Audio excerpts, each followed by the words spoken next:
تمہارے آنسو جو تمہاری روح میں اترتے ہیں پر کسی کو دکھائی نہیں دیتے، وہ اللہ پاک دیکھتا ہے۔ وہ تمہاری تکلیف سے بے خبر نہیں ہے، تم نہیں جانتے لیکن وہ تمہاری حفاظت کیے ہوئے ہیں۔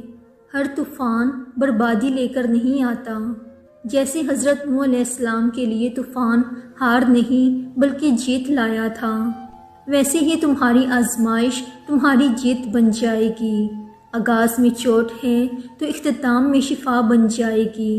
وہ تمہیں ایسے نوازے گا کہ نمازوں میں تمہارے گرنے والے آنسو اللہ کی رحمت پر حیران رہ جائیں گے۔ ہر رکاوٹ میں کوئی نہ کوئی بہتری چھپی ہوتی ہے، یہ بات اللہ ہی بہتر جانتا ہے۔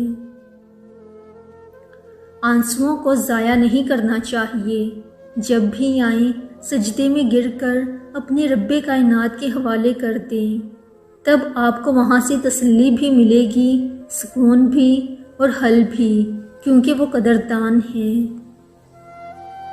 دکھ کا سجدہ سکھ کے سجدوں سے بہت قیمتی ہے۔ تمہیں پتہ ہے تمہارا مسئلہ کیا ہے؟ تم نے اپنے فیصلے اللہ پہ چھوڑ تو دیے ہیں مگر دل سے نہیں چھوڑے۔ تم اب بھی چاہتے ہو کہ کاش فیصلہ وہی ہو جو تمہاری خواہش ہے۔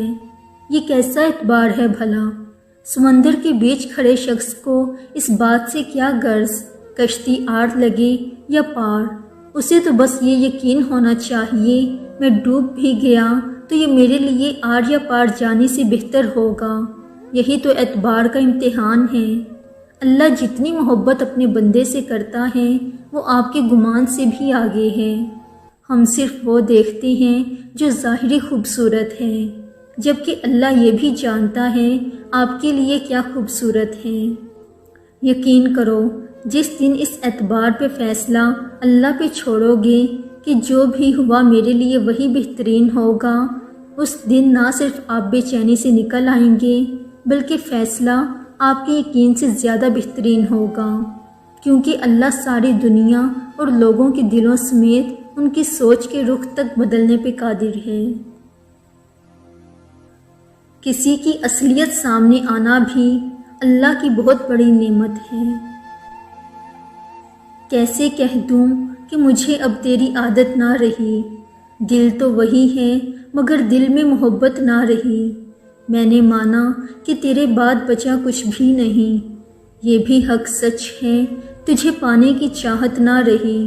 صبر ایوب کا جب سے میں نے قصہ ہے پڑھا، اپنی قسمت سے پھر مجھے کوئی شکایت نہ رہی۔ کبھی بھی کسی انسان کی طرف سے اپنی ناقدری پر نہ اڑنا، کیونکہ قدر و قیمت کا تعین ہمیشہ وقت کرتا ہے اور درجات اوپر متعین ہوتے ہیں۔ اگر انسانی رویوں میں الجھو گے تو زندگی بھر الجھ کر رہ جاؤ گے۔ بس عیب اور غیب کے جاننے والے کے ساتھ اپنے معاملات سلجھائے رکھو، ساری الجھنیں اور مسائل دور ہو جائیں گے۔ اگر محبت ان سے نہ ملے جن سے آپ پیار کرتے ہوں تو پھر محبت ان کو ضرور دینا جو آپ سے پیار کرتے ہوں۔ کسی نے محبت دی، کسی نے دھوکا، کسی نے ہاتھ تھام لیا، کسی نے بیچ راہ میں چھوڑ دیا، کسی نے میری اچھائیوں کے لمبے پل باندھ دیے تو کسی نے میری ذات کو صرف میلا کیا، کسی نے ساتھ چلنے کی ہزار وجوہات مانگی تو کوئی بغیر کچھ پوچھے ساتھ چل دیا، کسی نے الفت بھرے الفاظ برسا دیے۔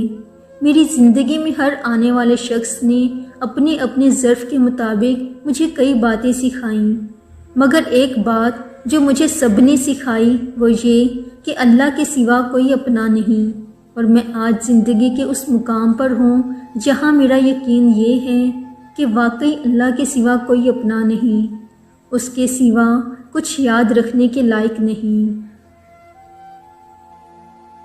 کسی کو اپنے دروازے سے خالی ہاتھ مت لوٹاؤ، وہ تمہارے پاس آیا کیونکہ اللہ نے تمہیں اس قابل سمجھا۔ صبر اتنا رکھو کہ عشق بے حد نہ بنے، خدا محبوب بن جائے محبوب خدا نہ بنے۔ کامیاب زندگی کی نشانی یہی ہے کہ جب آپ پیچھے مڑ کر دیکھیں تو زندگی میں کوئی پچھتاوا نہ ہو۔ ہماری زندگی صرف اس کے گرد گھومتی ہے کہ لوگ کیا کہیں گے، لوگ کیا سوچیں گے۔ ہمیں اس بات کا کوئی خوف نہیں کہ اللہ کیا سوچے گا، اللہ کیا کہے گا ہمارے اعمال کے بارے میں۔ بعض دفعہ آپ کے دل کی کیفیت اللہ کے سوا کوئی بھی نہیں سمجھ سکتا، آپ سمجھانا چاہیں تو بھی نہیں، اور دل کی باتیں تو ویسے بھی راز ہوتی ہیں، انہیں اللہ کے سوا کسی سے بیان نہیں کرنا چاہیے، کیونکہ انسان اس تکلیف کو محسوس نہیں کر سکتے جو آپ کے اندر ہے۔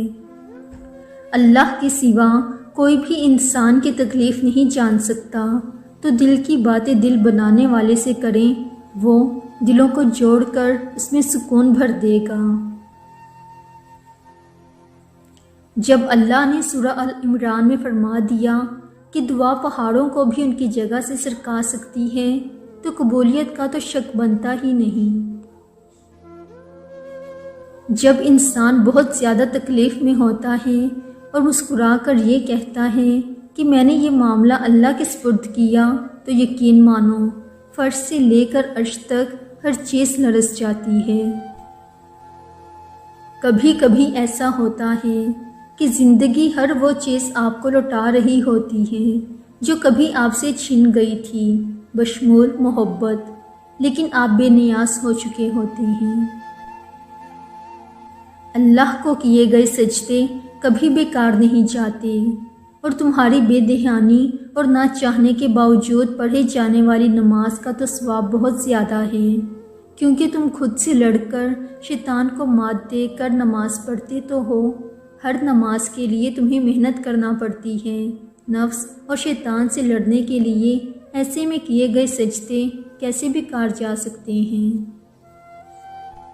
رب کی راہ پر چلنے میں جو لوگ، جو چیزیں، جو خواہشیں آپ قربان کر دیتے ہیں نا، وہ اسی قابل ہوتی ہیں۔ رب چھانٹ دیتا ہے آپ کے گرد سے ردی کا وہ ڈھیر جو آپ کو بہت عزیز ہوا کرتا ہے، پر در حقیقت آپ کے لیے بے فائدہ ہوتا ہے۔ پھر آپ کا رب آپ کو انمول چیزیں، انمول لوگ اور بڑے مقاصد عطا کرتا ہے۔ انسان کو صرف من چاہے کی طلب ہوتی ہے، پھر اس کو کتنا بھی سمجھا لو، یہ اچھا ہے، وہ حسین ہے، یہ لے لو، وہ مانگ لو، مگر نہیں، اسے من چاہا شخص ہی چاہیے ہوتا ہے۔ اگر مرد آپ سے معافی مانگ کر آپ کو منا رہا ہے اور آپ کے غصے کا برا نہیں مان رہا، تو یقین مانیں آپ بہت خوش نصیب ہیں۔ محبت میں کسی کو قیدی بنا کر نہیں رکھتے، محبت میں تو آزاد چھوڑ دیتے ہیں، اور جو آزادی کے بعد بھی آپ کا رہتا ہے، بس وہی آپ سے محبت کرتا ہے۔ جب آپ رب سے محبت کرتے ہیں تو وہ آپ کے دلوں میں انہی لوگوں کو بسنے دیتا ہے جو کہ آپ کی محبت کے اہل ہوتے ہیں۔